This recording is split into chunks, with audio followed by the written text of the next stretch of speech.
other trips they did, one of which was in Antarctica. And so that kind of started the whole thing. And then I got Laura interested, and Karen and Leslie also went, but they went on a different ship because they could fly across the Drake. We settled on Quark Expeditions because they were one of the top 7 expedition companies that we found, and their payment plan and what they were offering kind of exceeded everybody else. The Ultramarine, I got to pull this up because I looked this up earlier. The Ultramarine is a PC6 class ice cutter, which means it can cut up to 120 centimeters thick through ice in summer, so through ice autumn. This thick, as tall as me. But they are generally restricted from intentional ramming. What that means, I don't have a clue. That means that they're not supposed to actually go into an ice formation. But if you were to get stuck somewhere, they're allowed to break through it. So they're very eco-conscious in Antarctica about what you do and don't do, both as a tourist and as a shipping company. So one of the interesting things that we discovered is Antarctica is not owned by any country. It is a standalone continent that is not governed by anybody. The closest government they have is something called IATO, which is the International Association of Antarctica Tour Operators. Because really the only people that go out here are researchers, expeditions like the one we did, and sorry, lost that. At any rate, they govern what you need a mic. I have a mic on. They're on, right? Yeah. Okay. Oh, for streaming. Okay. So are we loud enough? Can you hear us? Okay. So they govern what you can and can't do once you land. The landing, you're not allowed to sit on the ground. You can't set anything on the ground. Is it okay? Or? They had poles for us, which you'll see in some of the photos, and they would put a tarp down if it was too warm to wear our jacket. Show them the jacket. I weighed this jacket this morning. I weighed me with and without it. 4.6 pounds. The inner layer you can unzip, and then there's an outer layer, and they put these cool, it was very warm when we were there. They put these cool backpacking straps on. So when you were tearing off your layers, because you're not allowed to put anything on the ground, you could carry your coat. So Carol's is zipped together if you want to try it on, or mine is not. So those were mandatory every time you left the ship, along with waterproof pants and these rubber boots they gave us. So we're going to go, we have a lot of pictures to go through. We're not going to talk about all of them because a lot of them are just scenery shots. But Laura knows more of the history, so you'll hear more for her on the history of some of these places. And we'll talk at the end, but we recommend you go a few days early and stay a few days late. We'll explain that at the end. And save your questions for the end so that we can get through this. This is just us getting to the boat, and we were in Ushuaia, and I thought it was a very warm day. As you can see, I'm in short sleeves. Carol still had a jacket on, or long sleeves or something, but that was our first day on the boat. And then we set sail through what they call the Beagle Channel. And the next slide will have that on there, I think. But so these are just the mountains in Ushuaia and the beginning of the sunset. And the Beagle Channel is named after, it carried Charles Darwin when he was young on a research thing in 1830. And so it was kind of named after him. And as we were leaving port, we thought this was a good sign. We saw a rainbow before the sunset. So we were like, perfect week to go. They kept talking all the time about, they never get this much sun. It's never this warm. So it was around 32 degrees the whole time we were there. Drake Passage, the slide on the left shows there's this Antarctic circumpolar current that goes around, and then it's sandwiched between Argentina, which is the green, or the southern part of South America. We left out of Argentina, and the Antarctic Peninsula. So it gets a lot of churning water because the Atlantic Ocean and the Pacific Ocean are like running into each other there and having a party. And the Drake Passage is either called the Drake Lake or the Drake Shake, depending on the weather. We got the Drake Shake, and Laura's going to show you this video. Watch the water line. we were in a lecture, and I was looking out the window and noticing how much the boat was moving. Wait, it gets better. It's only about 30 seconds. This is about 30 seconds of the 2 days we were in the Drake Passage. So, this is, so we left from Ushuaia, which is in the southern part of Argentina, and the slide on the left shows where we're going across the Drake Passage. And then the slide on the right are the 10 spots. Every day we stop 2 places, depending on the weather and what animal sightings they were predicting to see and stuff. So that was just to kind of give you an overview of where we were. And so the captain and the expedition leader, Jake, Captain's in the center, Jake's in the far. They met every day to discuss the weather and decide where we were going to move to, because it was not a set itinerary. It was just taking advantage of the best conditions we could and places where we could stop and stay. And they did not drop anchor, and she knows what they did. I asked because I was like, they're saying it's 300 feet deep, and I noticed the anchor was always dry and rolled up with this big giant chain. And so I asked, and this ship was built during COVID, and that's a whole nother, he gave us a whole presentation on the adventures of building during COVID. But they have some kind of hover stabilization things that they do on the boat so that it stays in one place. Why we go off in our little Zodiacs or whenever we were parked. And the only time it actually docked was when we were back in port in Ushuaia. The other there was about 20 expedition staff that went out in Zodiacs, and then there was the support staff scanning us in and out when we left the boat, and some other things. So the bottom left is Dave. He's a photographer, as you can tell. You want to do the other two? Yeah, the top right is Emily. She happened to be our Zodiac driver on more than one occasion, so we kind of hit it off with her. And the bottom right, he's an ornithologist.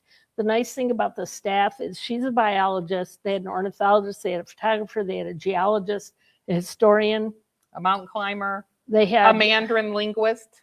I mean, they had all covered. So they have 34 expedition staff, and they have 20 Zodiacs. So 20 of the guides are out on the Zodiacs, because they get everybody out at least once to twice a day. So this is just, you could go up and see the bridge, and the captain, Yuri, was explaining how they look at, and the bottom right-hand corner is the weather kind of condition, that blue one. I know you can't see it well. And then the other one is where we were in this inlet passage, and they map all the water depths. So every time he's navigating the boat or his support staff are navigating the boat, they already know where it's safe to go or not based on where the bottom of the ocean is. And they only work 4 hours on, and then they have 8 hours off, so that they are really paying attention to what the surround, and they were always doing a visual thing, not just using the computers to make sure they kept us safe and let us see a lot of fun stuff. This is our first sighting of Antarctica, the actual continent. And of course, we had to get our picture taken. Yeah. And then here's another picture of us in Antarctica, because we were so excited. One of the unique things about the ultramarine is they do a helicopter ride over Antarctica. So that's the helicopter we rode in, and they had us each weigh in. That made some people a little nervous, because you have a dry suit on, and you have your long underwear on, and then you have your rain pants, and you have their big heavy boots, and then you have this coat on, and your hat and gloves, and a life jacket. And so people were like, "Oh, what's it gonna?" But they had you step on a plate, and only the person that organized where you sat in the plane to balance the front and the back and the sides knew what the weights were. Nobody else knew. And this one person, I don't know if it was at dinner but the one woman said the guy kept looking at me. When she got on the scale, her husband put his foot on the scale. And then the husband told later, so then they had to rearrange the whole helicopter for it. But I got to be the co-pilot. That's the other slide. Yeah, Laura got lucky there. Whoops, wait, we both clicked at the same time. So here are some views taken off from the helicopter and flying over. This is all included? Yes. This is included. You could do an extra helicopter ride. We can talk about that if there's time at the questions. I got it. How many on the ship? There was 190 maximum passengers, and there was like 105 staff between expedition, the kitchen, cooking, serving, and the housekeeping. Yeah, I think our group, we had 177 passengers, and they maxed out at 199. So. So this is an example of sometimes we loaded from the side of the boat, and sometimes where you see that honeycomb or the waffle that looks like from Google on the back of the boat, that would be lowered, and you could have Zodiacs on both sides of it. So it depended on kind of the weather conditions, the wind or whatever, whether we launched off the side of the boat or the back of the boat. And then they always had 2 Zodiacs go together for safety. There was one time somebody had some trouble with their motor and they figured it out. Carol got to be on that boat. So this is our first Zodiac cruise. We were seeing icebergs and us being all bundled up. It's windy when you're out there, and if you're in the front of the Zodiac, if there's any kind of surf, you're getting a lot of spray from that. So that's why they wanted you in the waterproof coat and waterproof pants. And then here's some birds we saw the first day. You know, we could talk to you for probably 20 hours because we each took over 1,000 pictures and videos, but we narrowed it down to our hour presentation. This is our first view of a chin-strap penguin. If you look, he looks like he's smiling because he's got that line. That's what makes them be called chin straps.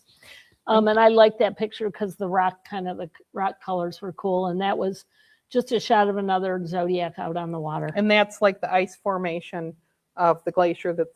We didn't see much calving, but it can happen at different times.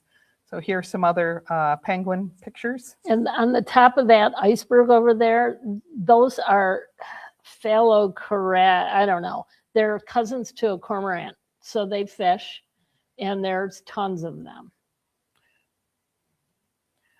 On the left side of the screen are Antarctic fur seals, and on the right are leopard seals. And we saw them sunbathing, like on the rocks, on the ice, all different kinds of stuff. So here's another one that they say, we don't usually see this, but we saw an orca on February 12th. Oh, the other thing is their winter is our summer, and their summer is our winter. So it was, 32 degrees about the whole time we were there, and it was colder here. So we were just loving that we were wearing less clothes there than we would at home. And normally the orcas, they say, don't usually go south of Argentina. So this was a rare thing. Most of the whales in Antarctica are humpbacks. And there were like 3 of them. So you see splash on each side, but I could only get a clear picture of one of them. And I didn't realize there's a lot of mountains in Antarctica. And so like there is a mountaineer, and he did a presentation on, sometimes they take people on mountain climbing excursions, a day excursion on the trip. And so that was just one of them. And then I like the flag flapping there. And then this is here. Whoops. We both can't hit the clicker at this. No. Why isn't it? There we go. This is some whales we saw from the ship. A whale that was very happy and was greeting us. He was waving. Or that's my take on it. He was greeting us.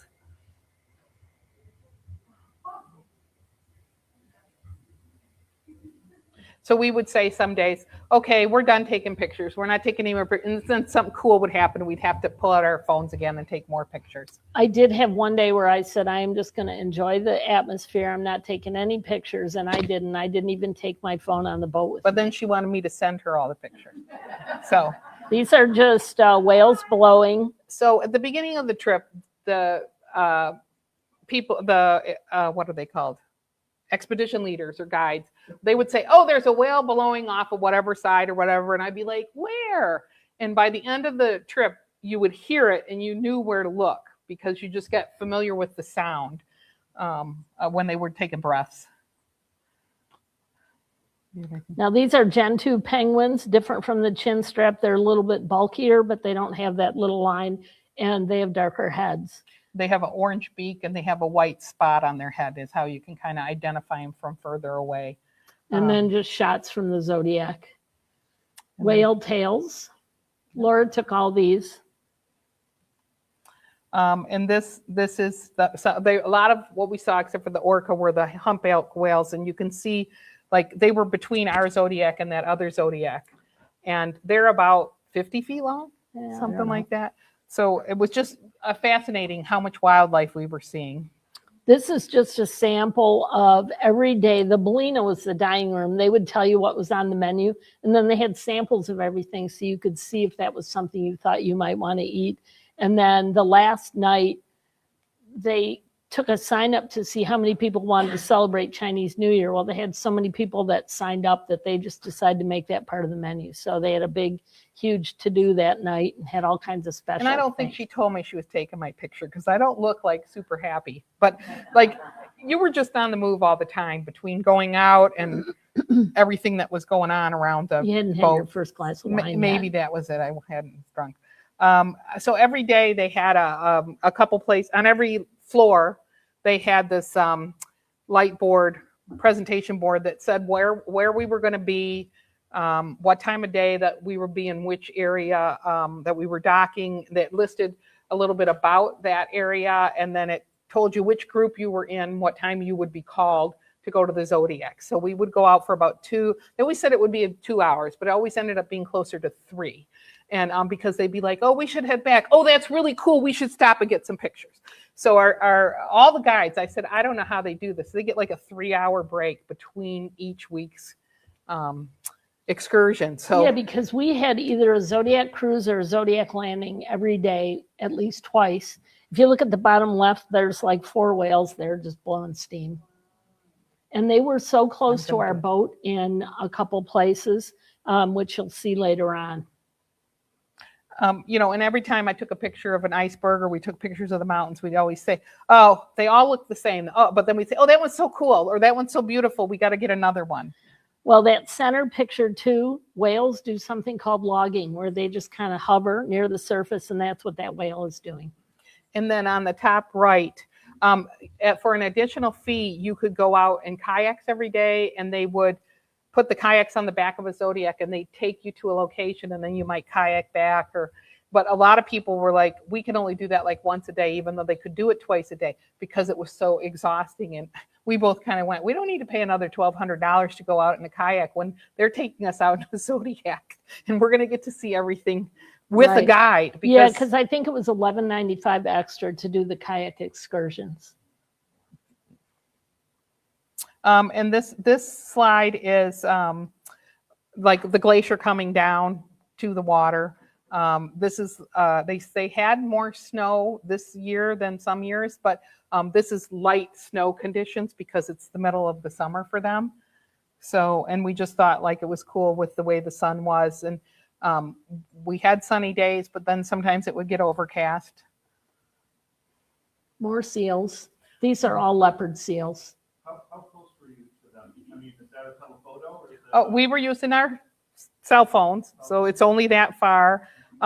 If we went, we could go to this one with, so this one you can see we what's it called? Landed on the rocks, and then they want you stay like 10 feet away from wildlife. And if the wildlife comes at you, you're supposed to stop, and hopefully it will wander by. But they were curious and they wanted to check us out. And then they just asked you to kind of step away so that you didn't disrupt them or cause any problem. The 2 on the left were our greeting crew. You can see the Zodiac behind the one on the left. That's how close he was. And they're just very inquisitive. They're You had a loud question? too. We were like maybe, I don't know, 30 feet from them, but we didn't try to approach them because we were told not to. And they were kind of done with the mating season, but they can become very aggressive. We'll show you a little video later. And most of the seals, what the guides would do is they would pull the Zodiac up next to the rock so that you could see them, observe them, take pictures or videos. So the guy on the front of the boat pointing is Jake Morrison. He was our expedition leader. And every time we landed, he went through a whole scenario. Even though we knew it from the previous landing, it was still talking about how you can't put anything on the ground. There are poles there if you need a hiking pole. How far you had to stay away from the penguins. And not to feed them, all these kinds of things. And then and you can see somebody's in the water. So sometimes when we landed, we weren't That's actually Emily. up. Oh, we weren't actually up on the land. We were just on some rocks near the land. And so they did provide you with these boots, which you can see a couple people in the Zodiac, they're heavy duty work boot kind of thing. When we came back off of the Zodiac, or when we were coming back onto the Zodiac to go back to the ship, they had scrub brushes and a power washer, and they cleaned your boots off. And then when we got back to the ship, we had to scrub them again in brushes and then dip them in some kind of a solution, because they don't want the penguin poop or any of the biological stuff from that island or that location to be transported somewhere else. So they were very Part of the cautious. IHO rules. Yeah. Is that it for that one? Yep. These are same greeting committee. And if you see the picture on the right, that's the one that Chris Ann threw up to promote this program. Or Jeff, maybe it was Maybe. Jeff, I don't know. So here's just This was actually a landing on the Antarctic Peninsula. Most of our landings were on small islands near there. And when we're done, if you want, I have a map of Antarctica up here.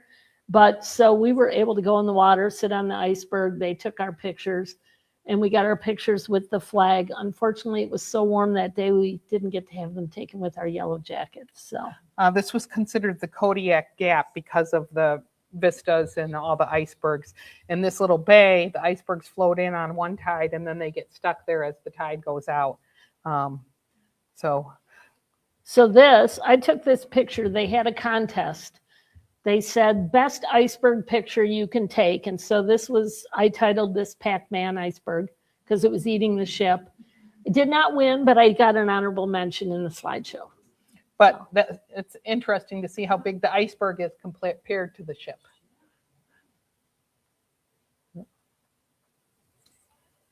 Penguins everywhere. This was a Zodiac landing at Plano Island. And this is a huge colony of Gen 2 penguins. The one on the right is a juvenile. You can tell by its hair.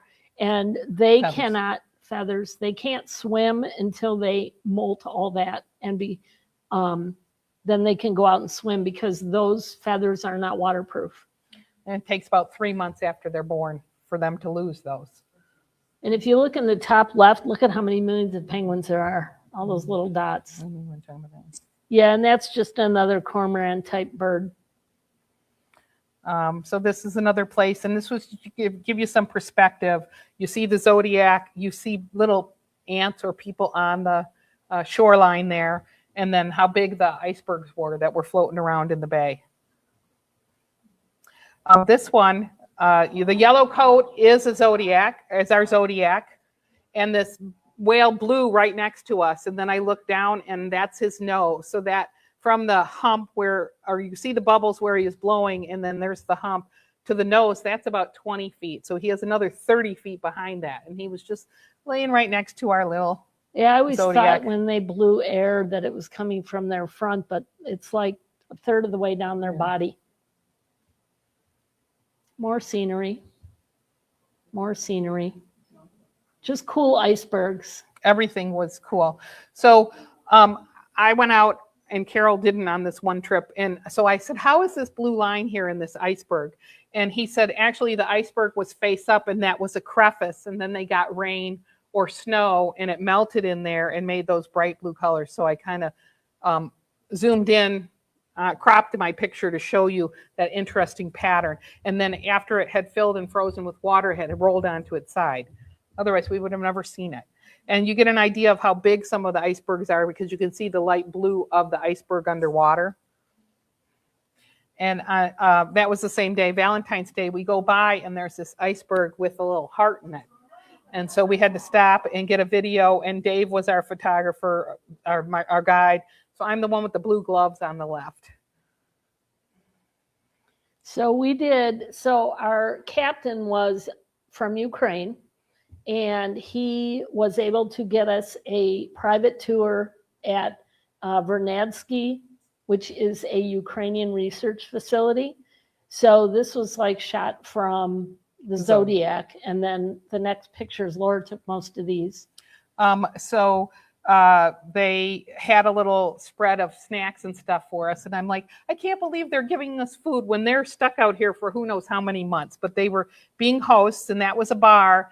And you were offered some kind of Ukrainian shot, but you couldn't take a picture of anybody doing that. That was the thing. But they had a guy playing a guitar.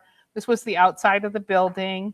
And then I can't remember our guide's name, but she's in that neon jacket. She had been in a tank top, and then she put the jacket on for the tour. But they have all kinds of snow gear for when they're traveling. The geologist's collection was there on the lower left.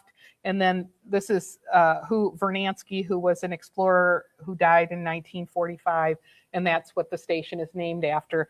And it used to be a British research station, and Britain didn't want to maintain it anymore. But the policy in Antarctica is if you are going to abandon it, you have to remove everything. And so they sold it to the Ukraine for $1. And then they're well, I'll show you that when we go to the next thing. I'll tell you about. So this one, there's Carol in the picture. So they sometimes have more people there doing research in the summertime, so that the extra beds are up that ladder. We didn't go up the ladder, but they have like cots on the ground, and so if they have too many people, you're up in the loft. And the picture in the center, that's the medical bay. So only one person can be sick at a time, apparently, or really sick. And then the other one was one of the research areas where they're looking at either geology or the weather, or ice conditions, or whatever like that. And they're there year round.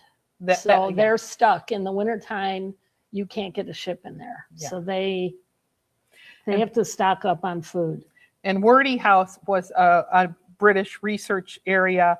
And part of the agreement was they would maintain this historical site because they bought the other actual research facility. I don't know if you want to say anything else. And so Laura didn't know I grabbed her picture after we landed. Yeah. But so there's bunks in there. This is not occupied anymore. It's just there for touring. Although I can't imagine too many people going to Antarctica to look at this. But they had all kinds of recording devices and old equipment. We just included a couple pictures. This is actually Winter Island. And this was open concept. You have your dining room, your lounge chairs, and your bed all in one space. Well, and actually, I'm looking at Laura's history notes here. It was named after Sir James Wordie, a member of Shackleton's Imperial Transatlantic Expedition from 1914 to 1916.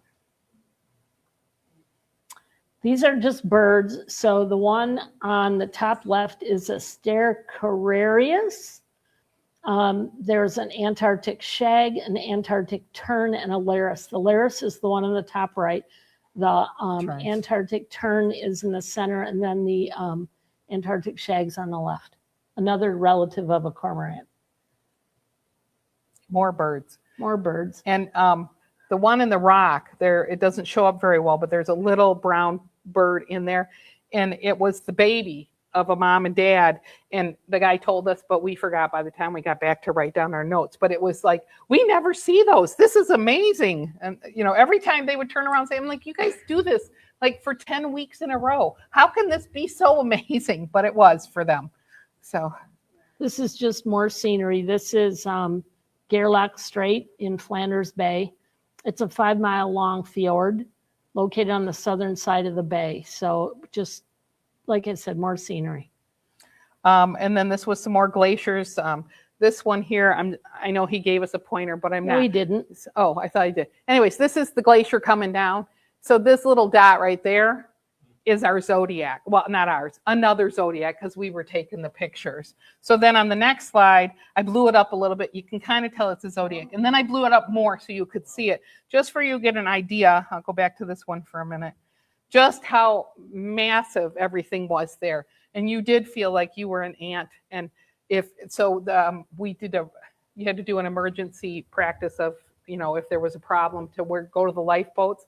I'm thinking lifeboat, like you see in Titanic, an open boat. Oh no, these were like almost like capsules. A submarine, it was all enclosed, and it looked like it was as big as this table, but it was probably bigger. And they said they could fit 80 people in each one. And I'm like, you got to be kidding me. How are you fitting 80 of us in there? They were like little pods. So we were happy to not do it. I didn't get a picture of it. So this is iceberg cruising. And it amazed me that the Zodiacs they can go through here going great guns. I mean, Yeah. we were flying over these icebergs. So this is called brackish, and it's just like loose ice that's come off of icebergs or whatever. So some more pictures of us, and again, our boat in the back in the middle. And there's me with an iceberg Oh, yeah. they brought in the So ship. one of their traditions is they get some of this ice and then they take it back to the bar and it gets served in like the whiskey or whatever during the week.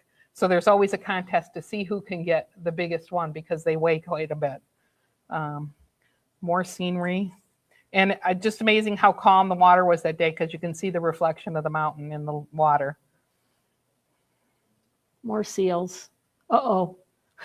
Here's the polar plunge. It was so much fun. Carol did not like it. Well, can you tell by the look on my face? The water temperature was 34.5 degrees. The air temperature was 32.9. So it was actually warmer in the water, but it was so fun and I loved it. She wanted to go again. I wanted to go again. And so far left is the before. Then we got the after picture in the sauna trying to recover from the cold water. And then the vodka shots at the bar. You want to talk about that? You want me to? No, go ahead. Okay. Emily Burke is one of the expedition leaders. She was in our boat that day. And we started asking. At first, I thought the piece on the side was like a dead seal or something because it was black. And she's like, oh, no, that's the ice. It's got like no air bubbles in it. So they pulled out a smaller piece because that one was too big. And it's just all this stippled ice, almost like a crystal vase. But it looks black in the water. But it looks black in the water. So because it's not absorbing any color, I guess. I don't know. So here's some more whale pictures and how close they were getting to us.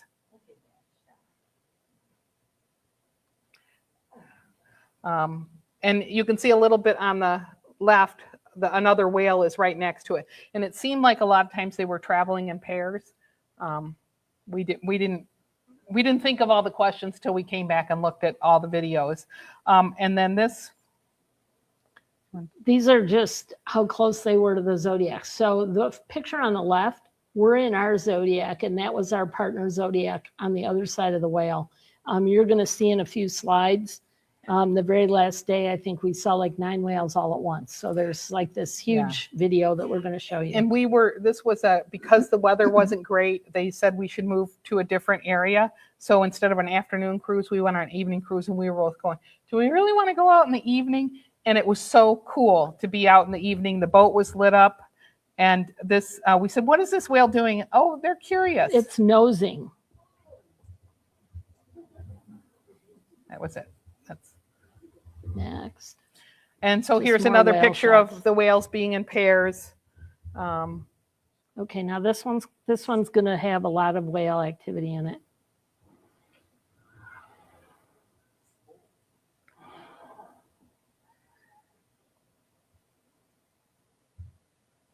And there were so many you didn't know which way to look.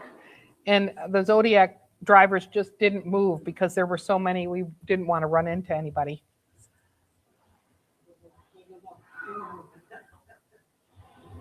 That was Laura. That was me saying I didn't know which way to look.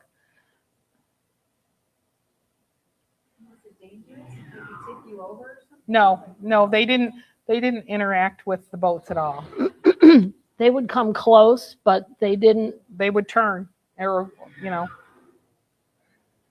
there looking for whales or looking at other things and they happened to find you? This area is known for having a lot of whales, this particular bay. So every day, like the Zodiac drivers went out before they took the passengers to look at where there were animals out on the ice or on the rocks. And then they kind of shared what they saw. So, and when we went out, the Zodiacs didn't all like follow each other. They all went like that. But then they ended up kind of circling or going way out and then coming back to the boat.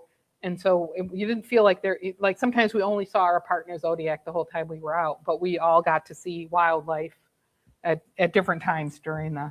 So we were out one night, and you can see it was pretty overcast, and you can see Jake standing up in the boat on the left, and he pulls up and he goes, Coco and Bailey's? We're like, okay. So it was kind of cool. Yeah. And then this was that night cruise. You can see some Zodiacs coming up to the back of the boat, but it was cool to see the boat all lit up at night. when we weren't on it, because obviously it was lit up when we were in our rooms and stuff. Just more scenery. More scenery with the overcast skies. So this is our last day. This is our last Zodiac landing before we head back across the Drake again. This is an old Argentine naval shelter. And as you can see, we could not stay 5 or 6 feet or 3 feet away from the penguins because everywhere you turn, they were chasing you around. And this is where we saw the most babies. And the ornithologist Mark said, it's too late. They're not going to survive. So I'd like to think they will. So here's more views of the penguins. And then there was a section where there were all these whale bones and the penguins were just in the middle of them. So like until 1989, I think it was, they still whaled in Antarctica, but he said these were probably from the 1920s. And they would slaughter the whales on the beach and leave what they didn't want. And this is the residue of it, basically. They were getting it for the blubber, for oil, and those kinds of things. Okay, so this is an Atlantic canary, the one on the left. The center is a juvenile penguin. You can tell it still has its feathers. And then a mom and 2 babies. And I guess the dad brings pebbles for the mother to nest on because they don't have grass. I'll go back to this one. So where these 2 on the right are, that's the nest, those little rocks. And so when the males are trying to attract a female to mate with, they bring them prize rocks.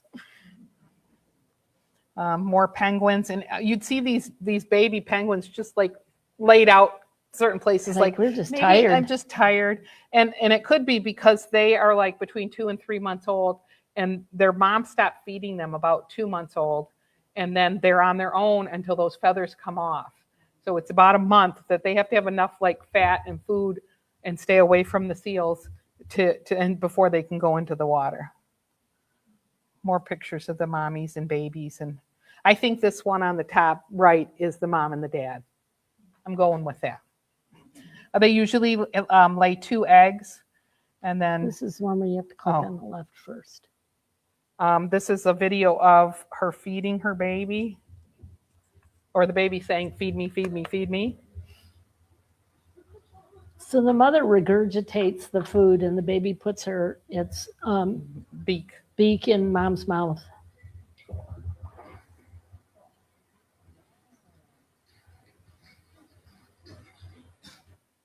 Okay, and the only way for the mother to get away is to get in the water. There's the baby wants more food. The baby still wants more food. And I'm saying the mom's going to get more food. And she's saying the mom's running away. So, and the baby's just like, "Oh, Mom." Oops. How do I get back? So some more seals. That one was waving high. Left first. Is there 2 videos then? Oh, no. Oh, no. So we sat for about 3 minutes when we were supposed to be back at the boat, waiting for these penguins. You only get a 20-second video because I cut off the first 2.5 minutes of waiting for these 2 penguins to go in the water. Finally! But they're so cute. And click on that one first. Okay. And they're very loud. And this one's this is the video of Follow the Leader.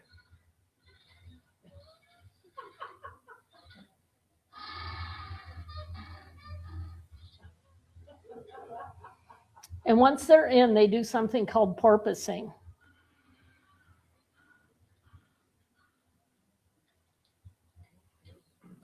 Oops, sorry.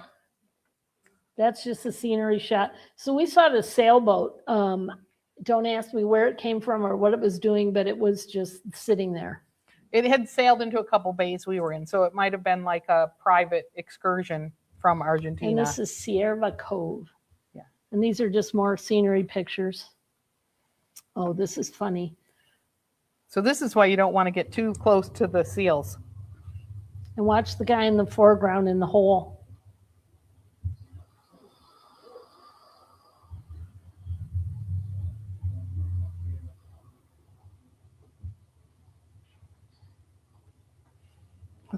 That one guy peeks up and says, "What are you doing? Don't come over here by me."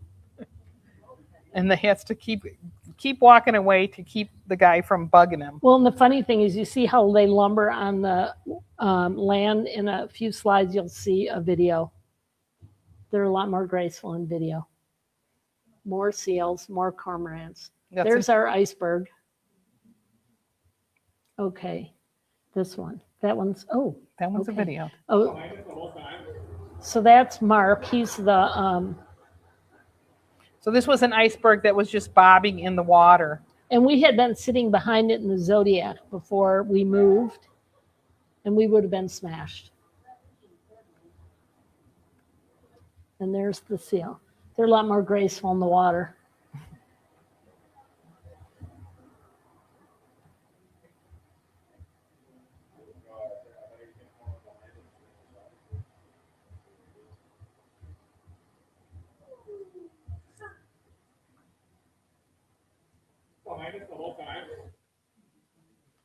This must be a video too. Yeah, this is the Oh, one that's I it. edited the beginning of this Okay. morning. This is a mom and a baby, and you have to listen to the commentary.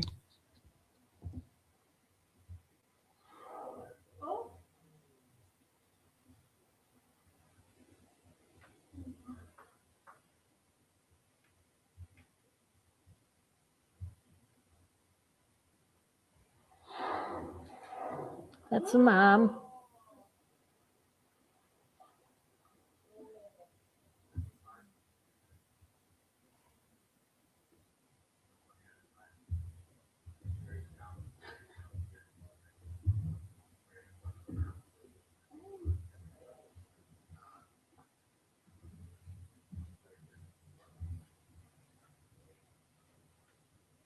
And he doesn't have the birding technique of saying the mom's right there at 10 o'clock or whatever. He's like right there. So you're like going, well, where is right there? We're surrounded by water. They could be anywhere. Is that the end of it? No, Oh, more. this was our farewell day gift. And he actually says that at the end.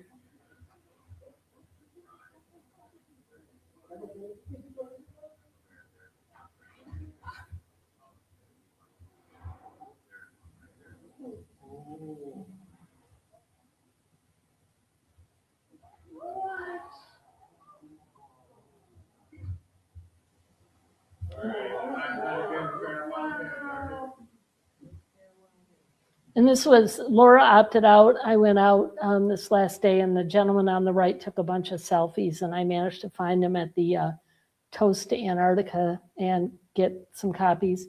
And there's Mark with his iceberg. The guy in the red jacket. That's our expedition leader, Jake. So he did a toast to us, and everybody was served a glass of champagne. And it's tradition. We all get on that yellow circle of the helicopter, and they take a picture of the whole group. And we are behind, if you can see the like red jackets, kind of in the 2/3 of the way back. We're like behind them. And these are just people we met. So the picture on the right is Laura and I with Emily. Like I said, she was our expedition guide quite a few times. And then the woman on the bottom left decided to photobomb herself into the photo, so she took that one. And then the one on the upper left is Jake and Mark, the ornithologist, and then a couple that we met, ironically, when they met 15 years ago, he was like, I really like you, but I'm never getting married again. Well, this was their honeymoon cruise because they booked the cruise, and then he said, we might as well get married. We didn't find that out till halfway through the cruise, but we spent a lot of time with them. They sat at our table and stuff. So. And then this was the last night. This was at 8:15 p.m., the night before we crossed the Drake again, and then just the sun reflecting off the iceberg. I had to shoot the picture. So I don't know if I said when that video of the Drake Passage, there were 15-foot waves. Well, they said 3 meters. I rounded it to 15 feet because they were talking everything in Celsius and meters. But so if anybody has any questions. Were you seasick when that happened? I wore a patch. She took some pills. And so I just wore the patch while we crossed the Drake Passage. I didn't need it the rest of the time. And I don't normally get seasick, so I took a pill the first night just because, and they had candied ginger at the reception desk, so I lived on that for 2 days. I did not take She anything. liked it. I thought it was awful. Ken. Yeah, you went through a company, you booked through a company for this Antarctica trip. I'm curious, Was it, did that include your airfare and all, or did you have to do that separate? You did your airfare separate, and we did travel insurance separate too. So, and one of the biggest reasons for travel insurance is because the weather's so unpredictable down there, among other things. We got notice the night before we docked back in Ushuaia that the ground crew at the airport had gone on strike. So while Laura and I planned to stay 2 extra days in Ushuaia, everyone else on the ship was stuck on the ship for 2 more days, and they did not have docking privileges because they'd only paid for docking to unload. So what happens is you cover your round trip flight to and from Buenos Aires, and then they have a charter flight that takes you from Buenos Aires to Ushuaia, and they bring in the new passengers, and then the people get off the ship and take the charter flight back to Buenos Aires. While the people that were stuck on the boat, and then you had a whole nother set of people that We're missed stuck the in first Buenos 2 Aires. days of their cruise because they were stuck in Buenos Aires. So when we were flying out 2 days later, there were people flying out with us that had been stuck without it. And also there's limited medical attention in Antarctica. And so it would be extremely expensive if they needed to somehow evacuate you. And so you want to have insurance both for medical and for if there's any delays in travel or whatever. It didn't affect us, but they had guaranteed people would be on this like midnight flight. And then when we got to the airport, we're like, what are you guys doing here? And they were like, well, that one got canceled. And so those people had then rebooked their flights a second time. And that's all like out of their own pocket until they coordinate with the travel insurance company.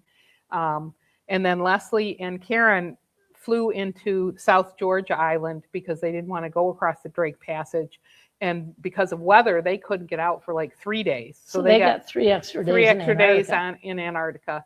And then their Patagonia trip was cut short because of that. So just to follow up, so you were responsible for getting from Detroit to their To Buenos Aires. And then, Buenos Aires, okay, then. And then the rest was included, you know, the helicopter rides. Mhm. Yes.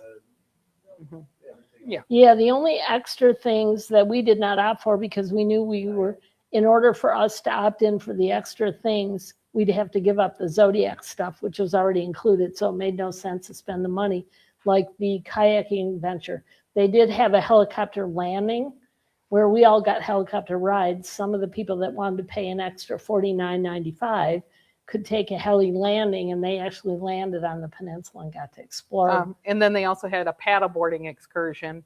And sometimes, not when we were there because it was too warm, but you can pay extra to spend the night on Antarctica in a tent. But we had already paid for our room on the boat. But with the paddleboarding and the kayaking, you had to wear a different wetsuit than we had to take. Ours was like pretty thin on the helicopter because it was a just in case they crash kind of thing. But they had to wear a heavier, like almost a neoprene or whatever wetsuit, and like a dry suit, yeah. And so thinking about like kayaking with that, I was hot just wearing what I was required to wear on the Zodiac sitting there. It would have been really warm. Yes, but is that Bev? Wait, just a second. I sorry. Okay, you said that there was like a biologist and geologist and whoever else. And did you always have the same one? No, so they broke us up into groups, and we were in the albatross group, and there was a penguin group, and I don't know, there were 4 groups. So we didn't all they had 2 different locker rooms, and that's where you stored like your coat and your dry suit and your boots. You could put anything you want in your cubby. It was yours for the week you were, or whatever amount, 10 days you were on the boat. And so they would call a group from the A locker room and then a group from the B locker room. So we weren't all down on that lower level at the same time and then lining up to get on the Zodiacs. And I think the first day they were just doing single Zodiacs. And then after that, they went off the back of the boat and they could have 2 Zodiacs loading at the same time. They just had to queue up. And as soon as the line got short, they called the next group, or they would announce in 10 minutes, the penguin group will be boarding Zodiacs. So they knew you could start down and go get your gear on. But if you were late, like you could go in a different group. They weren't restrictive on if you were like, oh, I'm not going to go. Oh, maybe I'll go. And you went down with a different group, you still got to go on a Zodiac and go out. They weren't. But like if you're more interested in the biology aspect. Oh, I think there were people that said, when are you going to be loading your Zodiac, Emily? I want to be on your Zodiac. Because there was a whole group from Japan. And so they were always put together because they had interpreters.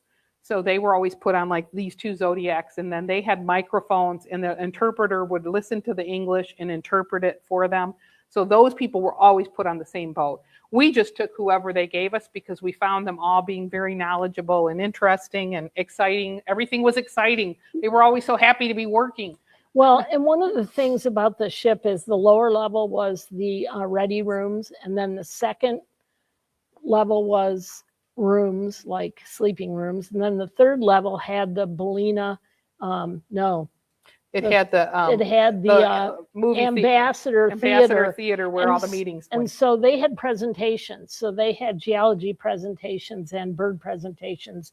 And Miko did historian presentations, talked a lot about all the different explorers from the 1400s and 1500s. So during the 2 days we were going through the Drake Passage on both sides. The first day when we left Ushuaia, there was a lot of mandatory, like doing with your life jacket and where the lifeboats were, and a practice like where to go, and they made sure everybody got where they needed to be. There was a thing about like the biodiversity safety measures, and then they had some of the informative, interesting things too. So they alternated kind of what it was. And then if you were going out in a kayak or a paddleboard, they had some mandatory meetings, but so they always had something scheduled, and you could either go to the theater and see it with the live speaker, or they did like what we're doing with this presentation where it was live streamed and you could watch it in your room. You just didn't see the speaker, you just saw the screen and heard the information. So they allowed people to do it however they wanted. Well, and up on the 5th floor was where the dining room was, and then on the 7th floor was the panorama lounge, and it had a lot of the same things that Laura took pictures of on the bridge, like all the satellite images of where we were and where we'd been, and it was just very interesting. So they provided a lot of information. They had a library. You could you could take a book, bring it back about Antarctica, and then both in the dining room on the 5th floor and the lounge were all windows, and they had some seating outside, so you could view wildlife or the vistas, while you were just relaxing. They had tea every day on the they 7th said they were floor. having tea, but the bar was also open at the same time. The bar was always open. And then they always had like snack foods up in that lounge area, so you could go up and get fruit or a cookie or a little sandwich or whatever. Yes, over there. So 6 to 19, that's 2 weeks you were there? We had to be in Buenos Aires on the 8th, and they flew us down to get on the boat on the 9th. So we were actually in their care, if you want to say, from the 8th to the 19th. So 11, 12 days. I can't do the math. But we went a few days early because we wanted to see Buenos Aires. And so we just did that on our own. And then we planned to stay in Ushuaia, which is Terra del Fuego, is the national park down there. And I didn't know this till we got there. Ushuaia is on an island, and the only way to get off of it if you were to drive is you have to go into Chile. You have to do like the 2 sides of a triangle. You have to go across and then up and then back into Argentina, or you have to fly. So it wasn't like you could say, oh, I'll just go to another airport and get on a plane. But it was very interesting, and there's a lot of history there. We only wanted to talk about the actual trip. It was the trip of a lifetime, though. No, they reminded you umpteen times, put on sunscreen, take your sunscreen. We didn't take any with us, but there were people that took, because you could take like a dry bag on the Zodiac and leave it on the Zodiac, or you could take like a backpack kind of thing and then carry it on wherever we landed. But we just put sunscreen on before we left, and then we put it on again in the afternoon, and we didn't have any problems. Did you have to bring a dry bag, or did they have dry bags? You could buy one in the gift shop, but we brought them, but we didn't use them because we just put stuff in the giant pockets. And these pockets were huge, so I had my. These coats Yes. you purchased them with your It was cruise part of the purchase. cruise Yes. package. And everybody is required to wear one, and there's a place to put your room key that they would scan you in and off, on and off the boat. But they and there's were a place to put your name on it, so if you forgot it, in the ready room or whatever, they could find you and give it back But to you. it wasn't a separate fee. It was part of the cost of the Yeah. expedition. And if we go again, we will get another coat, but we could choose not to take it. That's what some people do. So 2028 Arctic instead of Antarctica. That's hopefully. what Carol's targeting. Any other questions? Annie? How long did it take for the passage? 2 days. We left in the evening, and then we arrived like 48 hours later in the evening in Antarctica. Pretty much. I don't know. But, I said, I only don't when get seasick. I only noticed it when I was looking out the window, or if I tried to sleep on my side, because the boat would rock and then I would move. But if I laid on my back, I was okay. She was worried she was going to fall out of bed. I didn't like being pushed over, and there was no one in the bed with me. Jim. Yeah, I might have heard it wrong, but I thought you said they didn't want you to put anything on the ground. No. You couldn't put anything on the ground because they don't want you to have gotten something on your coat or whatever, and on the boat, and then bring a virus or a bug or a germ or I don't know, bacteria onto the island. I dropped my glove accidentally. I'd stuck it in my pocket and it fell out, and they power washed my glove. Compliments of them. They power washed. Well- It was okay. I had more gloves, but it was just like I had picked it up, and he goes, "Remember to get that power wash when we get back to the Zodiac." I went, "Okay." Well, and the thing that you got back on when you get on the Zodiac, back on the ship, was you stepped up. It was a huge metal box, probably 4x4. You stepped up a step, and it had rollers, and you had handles. And as soon as you pulled the handles, the rollers started going. You put in one boot at a time to clean them. And You did it every time you it got was like on a and off. vacuum cleaner for your boots. And then there was a solution in the bottom to clean it off. But yeah, they were very stringent about that, There which I'm were- glad. They don't need to have the There penguins were or a seals couple dying. times when it was so warm that they put a tarp down for us to lay our coats on. Oh, Like that's the right. one picture of us with the Antarctica flag, we didn't have on our yellow coats because it was just too warm. We didn't have, and then I had tied my black coat around me. But yeah, and so when you'd think by the end of the trip that people would figure out it, you turn towards me.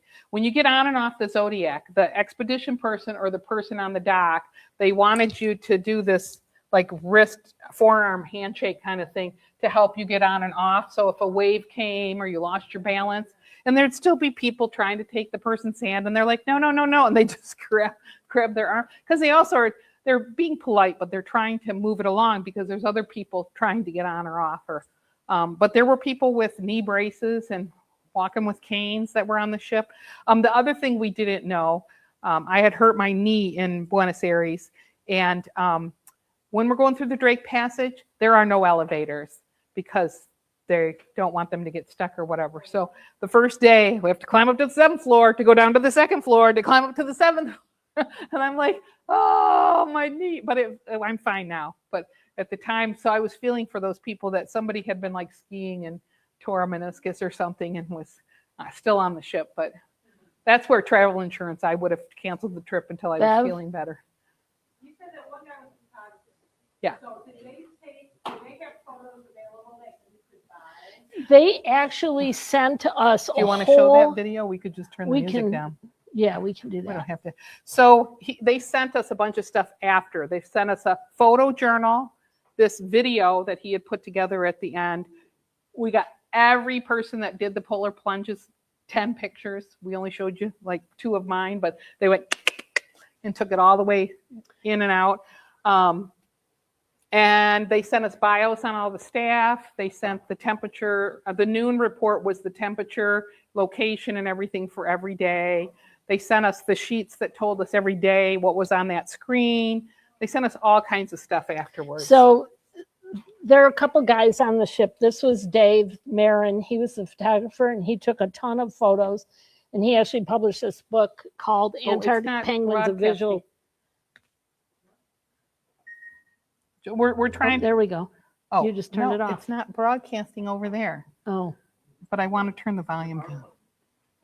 I don't know how to do it. Sorry.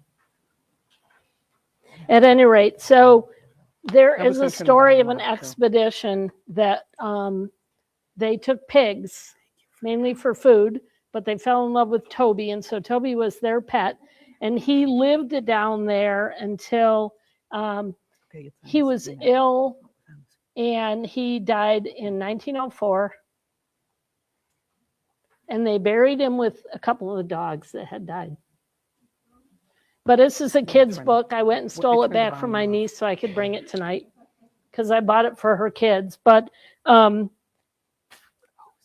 Fuzz was one of the guides on the ship, and he wrote this, and he actually wrote the text for Dave's book and actually published this for Dave. So these are all pictures Dave took that he shared. It's a video that he put together for like the closing evening. So we're just showing it to you while we're still talking to you. So go ahead. So you got that part of the package. You didn't Yep. We didn't know. Yeah. your cruise. Yes. It's our cruise. Yeah, and then actually, he there's sent a- like 3,000 pictures also. And there's a picture of me in here somewhere. I caught it about the third time I looked at it. What's the name of the? Quark was the name of it. It's actually a U.S. company, but its headquarters is in Toronto. How do you spell that? Q-U-A-R-K, Yeah. like quack, but quark. Yeah.